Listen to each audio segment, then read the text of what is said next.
हरे कृष्णा, राधे राधे। दोस्तों, स्वागत है आपका हमारे चैनल शिखा भक्ति धारा में।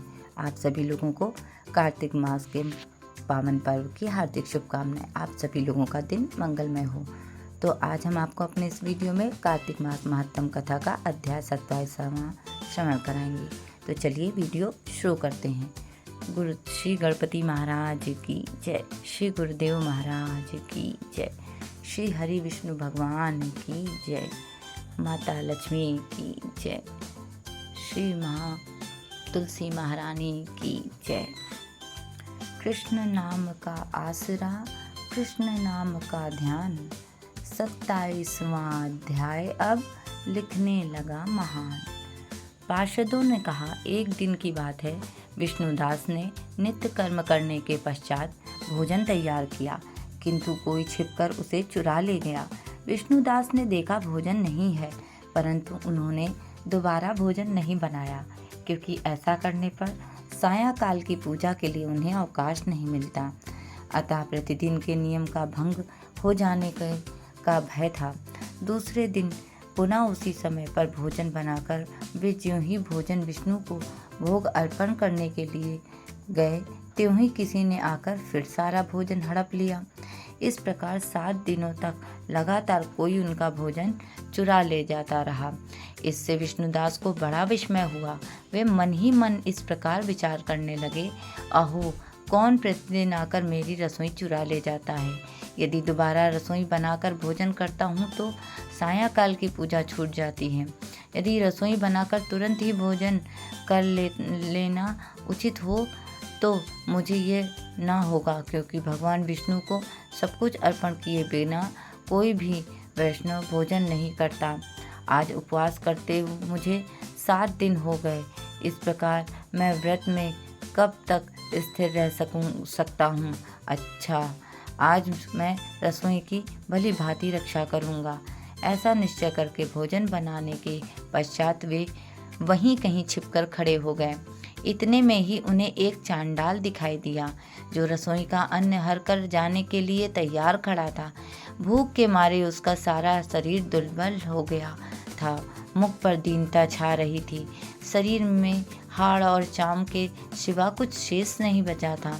उसे देखकर श्रेष्ठ महात्मा विष्णुदास का हृदय करुणा से भर आया। उन्होंने भोजन चुराने वाले चांडाल की ओर देखकर कहा, भैया जरा ठहरो ठहरो, क्यों रूखा सूखा खाते हो, ये घी तो लेते जाओ।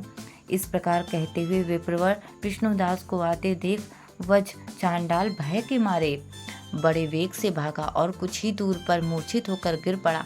चांडाल को भयभीत और मूर्छित देखकर दिव्यश्रेष्ठ विष्णुदास जी बड़े वेग से उसके समीप आए और दयावश अपने वस्त्र के छोर से उसको हवा करने लगे।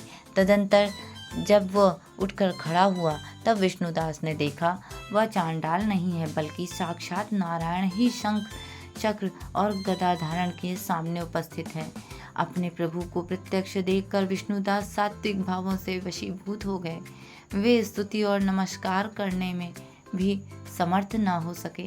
तब भगवान के सात्विक व्रत का पालन करने वाले अपने भक्त विष्णुदास को छाती से लगा लिया और उन्हें अपने जैसा रूप देकर वैकुंठ धाम को ले चले। उस समय यज्ञ में दीक्षित हुए राजा चोल ने देखा विष्णुदास एक श्रेष्ठ विमान पर बैठकर भगवान विष्णु के समीप जा रहे हैं। विष्णुदास को वैकुंठ धाम में जाते हुए राजा ने शीघ्र ही अपने गुरु महर्षि मुग्धल को बुलाया और इस प्रकार कहना आरंभ किया, जिसके साथ स्पर्धा करके मैंने इस यज्ञ दान आदि कर्म का अनुष्ठान किया है, वह ब्राह्मण आज भगवान विष्णु का रूप धारण करके मुझसे पहले ही वैकुंठ धाम को जा रहा है। मैंने इस वैष्णव धाम में भली भांति दीक्षित होकर अग्नि में हवन किया और दान आदि के द्वारा ब्राह्मणों का मनोरथ पूर्ण किया।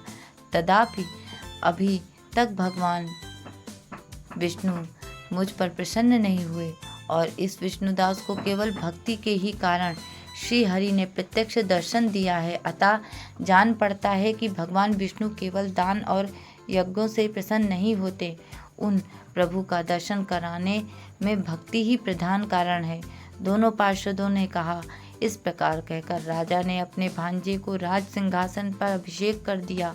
वे बचपन से ही यज्ञ की दीक्षा लेकर उसी में संलग्न रहते थे, इसलिए उन्हें कोई पुत्र नहीं हुआ था। यही कारण है कि उस देश में अब तक भांजे ही राज्य के उत्तराधिकारी होते हैं।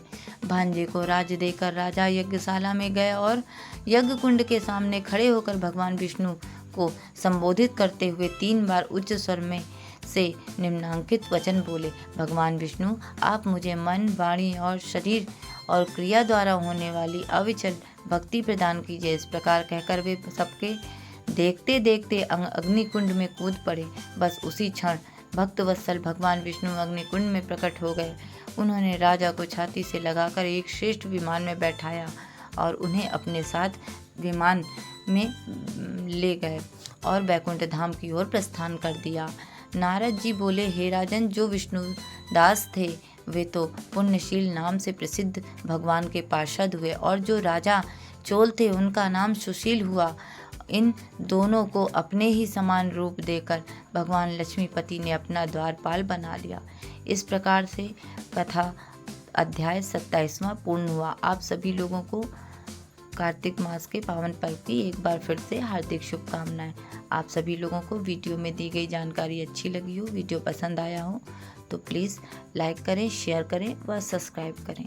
राधे राधे।